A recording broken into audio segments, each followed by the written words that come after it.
Le secret de votre vie spirituelle, pourquoi vous ne devriez rien dire? Combien de fois avez-vous partagé un rêve, un projet ou un objectif, et soudain tout a commencé à mal tourner? Beaucoup de portes se ferment, non pas parce que le chemin était mauvais, mais parce que les paroles ont été prononcées trop tôt. La Bible nous enseigne que la mort et la vie sont au pouvoir de la langue, quiconque l'aime en mangera les fruits, Proverbe 18h21. Quand on parle trop de ce que Dieu est encore en train de bâtir en secret, on attire souvent des jalousies, des doutes extérieurs et même des obstacles qui n'étaient pas sur notre route. Tous les projets ne doivent pas être annoncés à haute voix. Joseph, fils de Jacob, a reçu des rêves extraordinaires de la part de Dieu, mais en les partageant précipitamment avec ses frères, il a éveillé leur jalousie et a fini vendu comme esclave, Genèse 37, 5-28. S'il avait gardé ses rêves pour lui, aurait-il évité des années de souffrance? Peut-être. Mais Dieu a utilisé même l'adversité pour accomplir ses plans. Ce récit nous enseigne une chose essentielle: tout le monde n'est pas capable de comprendre ce que Dieu a déposé dans notre cœur. Beaucoup parlent trop par besoin de reconnaissance. Ils veulent des encouragements, des applaudissements, une validation avant même d'avoir commencé. Pourtant, Jésus nous a montré que chaque chose a son temps. Après avoir guéri des personnes, il disait souvent, « Ne le dis à personne », Marc 1h44. Il savait que certaines choses doivent se produire discrètement, à l'abri des regards. Le silence protège, préserve et renforce. La sagesse nous enseigne qu'il faut parler moins et agir plus. Jacques nous met en garde, si quelqu'un ne trébuche pas en parole, c'est un homme parfait, capable de tenir tout son corps en bride, Jacques 3h2. Avant de partager vos projets, posez-vous ces questions: est-ce utile? Est-ce nécessaire? Est-ce le bon moment dans le plan de Dieu? Rappelez-vous que les paroles sont des graines, et qu'il faut choisir avec soin où et quand semer. Si Dieu a mis un rêve dans votre cœur, ne soyez pas pressés de l'annoncer. Protégez vos projets et vos promesses, en ayant confiance que c'est lui qui contrôle tout. Apprenez à discerner quand parler et quand se taire. Il y a un temps pour se taire et un temps pour parler, Ecclésiaste 3h7. Que votre foi soit plus grande que votre besoin d'approbation. Certains miracles ne peuvent grandir que dans le secret, loin des regards indiscrets. Le silence est une arme redoutable entre les mains de ceux qui ont une foi véritable.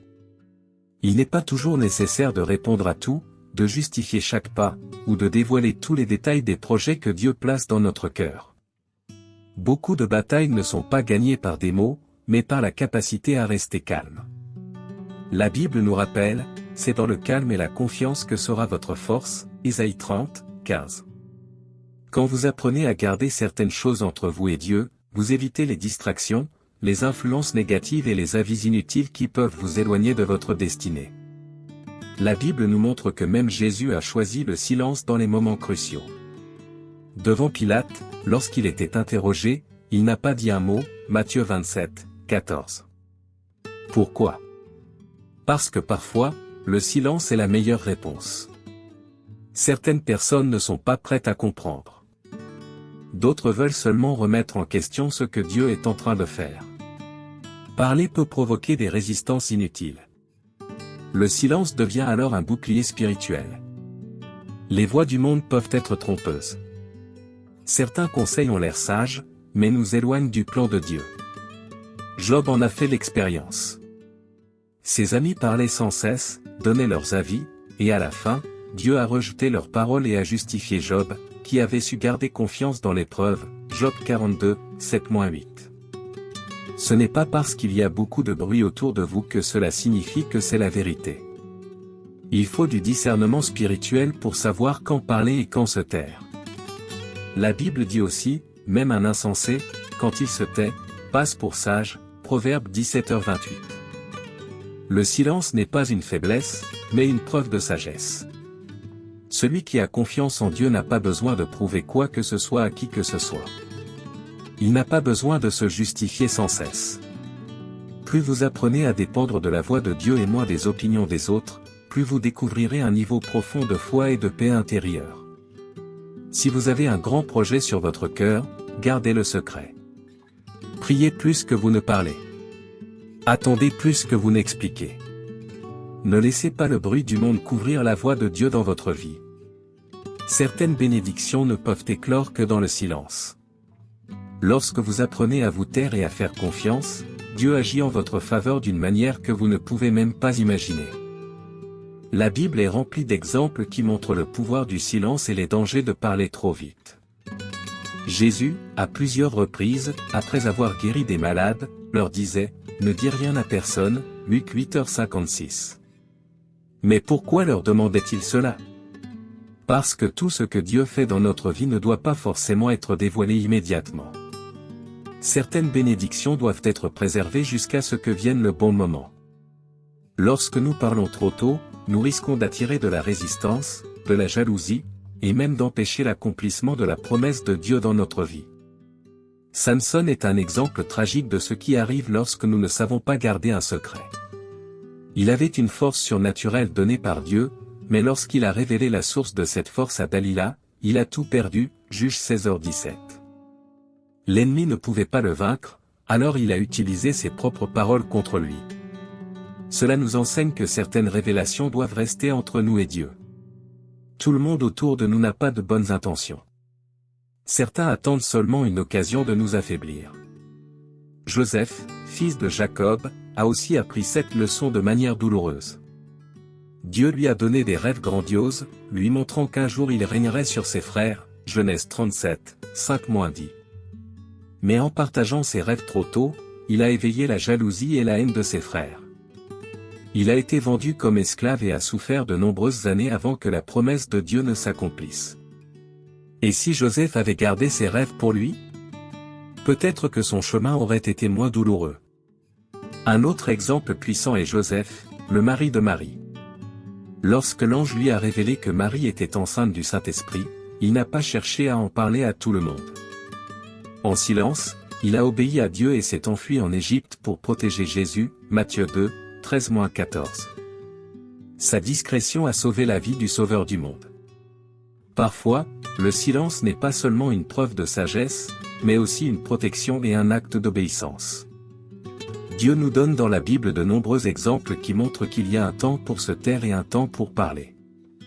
Avant de partager quoi que ce soit, posez-vous cette question, est-ce que cela glorifie Dieu, ou est-ce que je cherche seulement à être reconnu? Dieu honore ceux qui lui font confiance sans avoir besoin d'exposer tout au monde.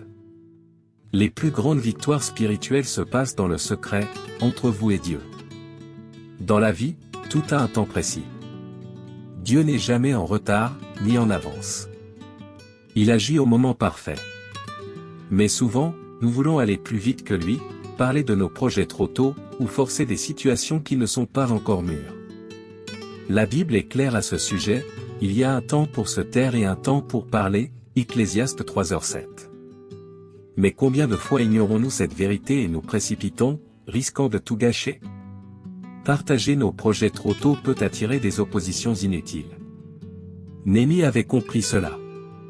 Lorsque Dieu a mis dans son cœur le désir de reconstruire les murailles de Jérusalem, il n'a rien dit à personne au début. Il a prié, préparé, et attendu le moment parfait pour parler au roi, Néhémie 2h12. Ce silence initial a protégé sa mission. S'il avait tout dévoilé trop tôt, il aurait rencontré encore plus de résistance. La précipitation peut provoquer la jalousie et l'opposition. Joseph a vécu cela. Quand il a raconté ses rêves à ses frères, il n'a pas réalisé qu'il allait provoquer en eux de la jalousie et de la haine, Genèse 37, 5-11. Tout le monde ne veut pas voir votre succès. Certaines personnes prétendent être vos amis, mais lorsqu'elles voient la main de Dieu sur votre vie, elles commencent à vous percevoir comme une menace. C'est pourquoi il est essentiel d'attendre le temps de Dieu avant de révéler certaines choses. Même Jésus a attendu le bon moment pour se révéler au monde. Il n'a pas commencé son ministère trop tôt, mais seulement quand Dieu l'a dirigé. Pendant des années, il a vécu à Nazareth, grandissant en sagesse et en grâce, jusqu'à ce que vienne le temps de son baptême et le début de sa mission, Luc 3, 21-23. Si même le Fils de Dieu a attendu le moment parfait, qui sommes-nous pour vouloir précipiter les choses? Si Dieu vous a donné un rêve, une promesse ou un appel, apprenez à attendre. Tout ne doit pas être exposé.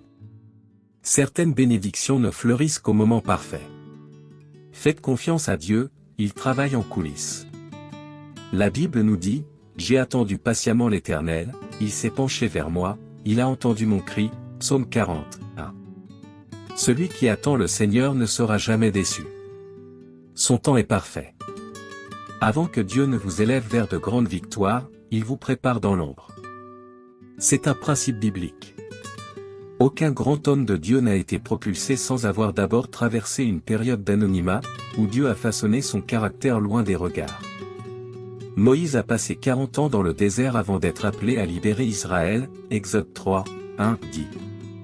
David a été oint roi, mais il est retourné garder les brebis avant d'accéder au trône, 1 Samuel 16h13. Même Jésus a passé des années dans le silence avant de commencer son ministère public. Ce que Dieu fait en secret est bien plus important que ce que les autres voient.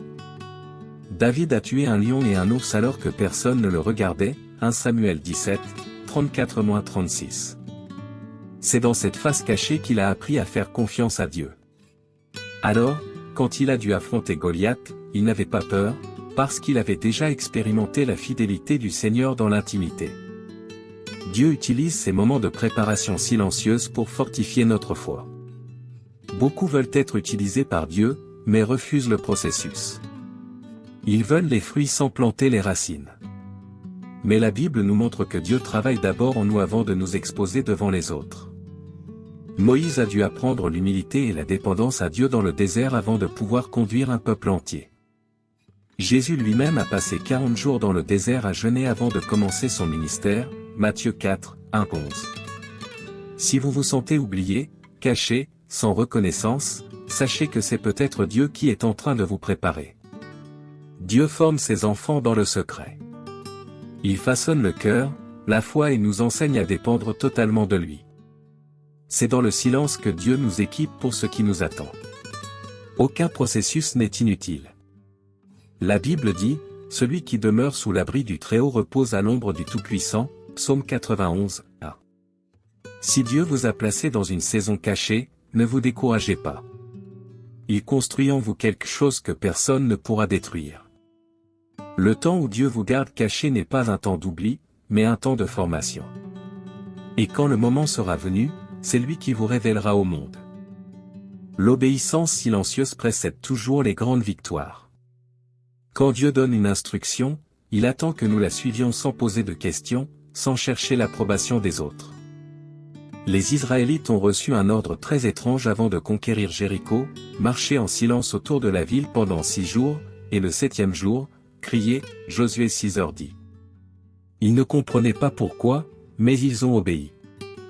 Et au moment parfait, les murailles sont tombées. La leçon ? Ceux qui obéissent à Dieu sans chercher à être validés par les hommes expérimentent des miracles que le monde ne peut pas expliquer. Souvent, Dieu nous demande d'agir d'une manière qui n'a pas de sens pour notre logique. Il nous dit d'attendre, de nous taire, d'avancer en secret. Mais l'être humain a tendance à aimer le bruit, la reconnaissance, l'exposition. Dans le royaume de Dieu, c'est différent. Le vrai pouvoir ne se trouve pas dans ce qui est visible, mais dans l'obéissance cachée. Les Israélites auraient pu se moquer de la stratégie de Dieu, mais ils ont choisi de lui faire confiance. Et c'est pour cela qu'ils ont remporté la victoire. Obéir sans poser de questions exige une foi authentique. Noé a construit une arche sans avoir jamais vu la pluie, Genèse 6, 13-22. Abraham a quitté son pays sans savoir où il allait, Genèse 12h01. Marie a accepté de porter Jésus sans comprendre pleinement comment cela allait se passer, Luc 1h38. Dieu honore ceux qui lui font confiance sans avoir besoin d'explications. Beaucoup des plus grandes victoires spirituelles viennent à ceux qui avancent en silence dans l'obéissance. Aujourd'hui, nous vivons dans une génération qui veut des résultats immédiats et qui expose chaque étape de son parcours. Mais la Bible nous enseigne que certaines choses doivent être gardées secrètes jusqu'au moment parfait. Si Josué avait dévoilé le plan de Dieu pour Jéricho trop tôt, il aurait peut-être rencontré des résistances internes. Mais il a gardé cela dans son cœur et a conduit le peuple à la victoire au bon moment. Si Dieu vous a donné une instruction, suivez-la sans crainte. S'il vous a demandé d'attendre, attendez. S'il vous a demandé de vous taire, taisez-vous. La Bible nous rappelle, si vous êtes docile et obéissant, vous mangerez les meilleures productions du pays, Ésaïe 1h19. Votre obéissance silencieuse est peut-être en train de préparer la plus grande victoire de votre vie. Ne cherchez pas les applaudissements. Cherchez seulement à plaire à Dieu. L'ennemi ne peut pas attaquer ce qu'il ne connaît pas. Quand nous exposons trop nos projets, nos rêves et nos objectifs, nous ouvrons des portes aux attaques qui auraient pu être évitées. Satan n'est pas omniscient, il ne sait pas tout, mais plus nous parlons, plus nous lui donnons d'informations pour agir contre nous. C'est pourquoi la Bible nous avertit, soyez sobres, veillez. Votre adversaire, le diable, rôde comme un lion rugissant, cherchant qui il dévorera, une Pierre 5h8. Tout n'a pas besoin d'être partagé. Jésus le savait très bien. Souvent, il se retirait seul pour prier, Luc 5h16. Il comprenait que certaines batailles spirituelles ne devaient pas être menées devant tout le monde, mais en secret avec le Père. Le silence peut être une stratégie de guerre. Quand nous parlons trop, nous révélons nos faiblesses et exposons ce que Dieu est en train de bâtir. L'ennemi utilise notre imprudence contre nous. Néhémie est un excellent exemple de quelqu'un qui a su protéger sa mission. Lorsqu'il a entrepris de reconstruire les murailles de Jérusalem, il n'a rien dit à personne au début, Néhémie 2h12. Il savait que ses ennemis allaient tenter d'empêcher l'œuvre de Dieu. Ce n'est que lorsque tout était bien avancé qu'il a dévoilé son plan. S'il avait parlé trop tôt, il aurait affronté encore plus de résistance. Combien de fois avez-vous vu quelqu'un commencer quelque chose de grand, et dès qu'il en parle autour de lui, tout s'effondre soudainement? Ce n'est pas une coïncidence. Il y a des moments où Dieu nous demande de garder le silence pour nous protéger. Quand nous parlons avant le temps, nous devenons une cible. Il y a des personnes qui ne veulent pas voir votre succès, et il y a des forces spirituelles qui cherchent à vous décourager. Si Dieu est en train de faire quelque chose dans votre vie, préservez-le dans la prière. Ne dévoilez pas tout trop tôt. La Bible nous enseigne que l'homme prudent voit le mal et se met à l'abri, mais les simples avancent et en subissent la peine, Proverbe 22h3. Soyez sages. Le silence peut être la barrière qui empêche l'ennemi d'interrompre ce que Dieu accomplit en vous. Beaucoup pensent qu'ils doivent parler de tout ce que Dieu fait dans leur vie pour prouver leur foi. Mais en réalité, le silence peut être l'un des plus grands signes de confiance en Dieu.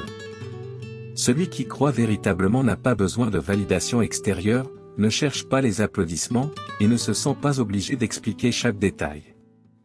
La vraie foi repose sur la certitude que Dieu contrôle tout.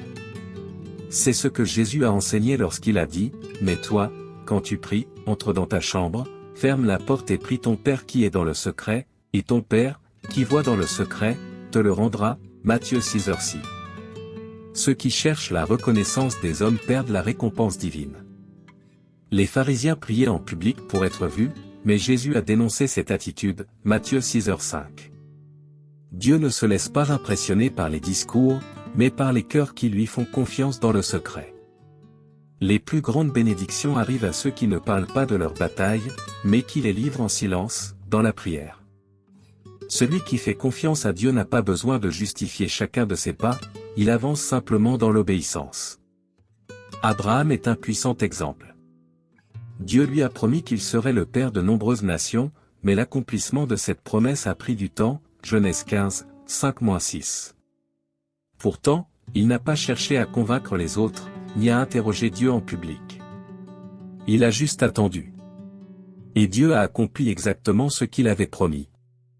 Celui qui fait confiance à Dieu n'a pas besoin de comprendre immédiatement. Il continue simplement d'avancer, en sachant que Dieu est fidèle. La foi silencieuse est puissante. Anne, la mère de Samuel, a prié pour avoir un enfant sans élever la voix, elle bougeait seulement les lèvres, 1 Samuel 1h13. Elle n'a pas fait de discours, elle n'a pas crié, elle n'a rien annoncé à tout le monde. Elle a simplement déposé sa prière devant Dieu. Et elle a été exaucée. Beaucoup de prières sont exaucées par ceux qui savent chercher Dieu dans le secret et attendre avec patience. Si vous faites vraiment confiance à Dieu, vous n'avez rien à prouver à personne. Dieu récompense ceux qui l'honorent dans le secret. Souvenez-vous, celui qui croit ne se précipite pas, Ésaïe 28, 16. Ayez confiance sans anxiété. Attendez sans précipitation. Avancez sans chercher l'approbation des autres. Le silence de celui qui croit parle plus fort que les paroles de celui qui doute. Avez-vous déjà remarqué que certaines des plus grandes bénédictions de votre vie semblent s'éloigner dès que vous en parlez? Ça paraît contradictoire, mais la Bible nous enseigne que parfois, le silence est la meilleure stratégie. Tout ce que Dieu dépose dans votre cœur ne doit pas forcément être exposé aux autres. Beaucoup de victoires sont remportées dans le secret, loin des regards curieux et des opinions des autres. Mais alors, que se passe-t-il lorsque vous partagez vos projets trop tôt? Vous ouvrez la porte à la résistance, à la jalousie et même aux attaques spirituelles qui pourraient empêcher la réalisation du plan de Dieu pour vous. Nous vivons à une époque où tout doit être exposé, publié, partagé. Les réseaux sociaux encouragent cette culture du « montrer ». Mais avez-vous déjà réfléchi au fait que cette habitude de tout dévoiler pourrait ralentir ou même bloquer l'accomplissement des promesses de Dieu dans votre vie? Combien de projets ont commencé avec enthousiasme, puis, après avoir été annoncés, ont rencontré des obstacles inattendus? Ce n'est pas une simple coïncidence. Il existe un principe spirituel méconnu qui peut transformer votre marche avec Dieu, savoir quand parler et quand se taire. La Bible est remplie d'exemples de personnes qui ont compris ce secret. Jésus, à plusieurs reprises, a demandé aux gens qu'il guérissait de ne rien dire à personne. Néhémie a reconstruit les murailles de Jérusalem sans révéler ses plans trop tôt. Joseph, en partageant prématurément ses rêves, a subi une opposition qu'il aurait peut-être pu éviter. Pourquoi ces exemples sont-ils si importants? Parce que tout le monde autour de vous ne veut pas nécessairement votre bien. Certaines personnes ne sont pas prêtes à entendre ce que Dieu vous a promis, et d'autres pourraient devenir des instruments de découragement ou d'opposition. Si vous voulez vivre une vie spirituelle plus solide, avec moins de frustration et plus de victoire, il est temps de comprendre le pouvoir du silence. Dieu travaille dans les coulisses, et ceux qui savent attendre dans le secret sont souvent ceux qui expérimentent les plus grands miracles. Dans ce message, vous découvrirez des vérités bibliques profondes qui changeront votre façon de gérer vos rêves et vos projets. Et à la fin, vous réaliserez que parfois, le témoignage le plus puissant est celui qui n'a pas encore été raconté. Maintenant que vous connaissez ce principe spirituel puissant, il est temps de l'appliquer à votre vie. Combien de bénédictions avez-vous perdues parce que vous avez parlé trop tôt? Combien d'attaques inutiles avez-vous subies en exposant un projet encore fragile? Dieu vous appelle à un niveau plus profond de sagesse et de foi. Dès aujourd'hui, pratiquez le silence stratégique. Non pas par peur, mais par confiance en Dieu et en son timing parfait. Peut-être avez-vous ressenti de la frustration en voyant certains rêves se briser en chemin. Peut-être vous êtes-vous demandé pourquoi certaines choses ne progressent pas. Maintenant, vous savez. Certaines promesses ont besoin de croître dans le secret avant d'être révélées. La Bible nous enseigne que « l'homme avisé cache sa science, mais le cœur des insensés proclame leur folie » Proverbe 12h23. Celui qui est sage protège ce que Dieu est en train de faire, jusqu'au bon moment. Si Dieu vous a donné une mission, une promesse ou un rêve, il l'accomplira lui-même. Ne vous souciez pas des avis extérieurs. Ne cherchez pas la validation humaine pour quelque chose que Dieu a déjà confirmé dans votre cœur. Ce qu'il a promis arrivera, et personne ne pourra l'empêcher. Votre rôle, c'est d'être fidèle, d'avancer sans chercher d'applaudissements, et de continuer, même quand personne ne vous voit. Aujourd'hui, prenez une décision, avant de partager quoi que ce soit, priez. Avant de demander un conseil, interrogez Dieu, est-ce le bon moment? Avant d'exposer vos rêves, demandez-vous s'il est temps de parler ou de garder le silence. Car lorsque vous apprenez à vous taire au bon moment, c'est Dieu lui-même qui parlera pour vous, en son temps. Maintenant, prions ensemble et remettons cette révélation entre les mains de Dieu. Seigneur Tout-Puissant, je viens devant toi avec un cœur ouvert, prêt à apprendre. Merci pour ta parole, qui m'enseigne à te faire confiance et à ne pas avoir besoin de tout exposer. Je réalise aujourd'hui que certaines promesses doivent être gardées secrètes jusqu'au moment parfait. Aide-moi à discerner quand parler et quand me taire. Que ma bouche ne soit jamais une porte ouverte à la distraction ou à l'opposition. Père, donne-moi la sagesse et la patience. Apprends-moi à ne pas chercher l'approbation des autres, mais uniquement la tienne. Aide-moi à te faire confiance dans le secret, sachant que tout ce que tu as promis s'accomplira en son temps. Je ne veux plus précipiter les choses, mais attendre dans la paix et dans la foi. Pardonne-moi, Seigneur, pour toutes les fois où j'ai parlé trop vite et où j'ai mis en danger ce que tu étais en train de construire. À partir d'aujourd'hui, je veux avancer dans l'obéissance. Je veux apprendre à marcher dans le silence de la foi, sans douter de ton plan. Renforce mon cœur pour que je sois prêt, quand le moment viendra. Que ma vie soit un témoignage de ta fidélité. Que je sois capable de me cacher sous ton ombre, loin des regards, jusqu'à ce que tu décides de me révéler. Je crois que ce que tu as commencé en moi, tu l'achèveras parfaitement. Au nom de Jésus, je prie et je te rends grâce. Amen. Laissez un commentaire. Avez-vous déjà vécu une situation où parler trop tôt a causé des complications dans votre vie? Partagez votre témoignage ou écrivez « Je choisis de faire confiance à Dieu » pour affirmer cette parole dans votre cœur.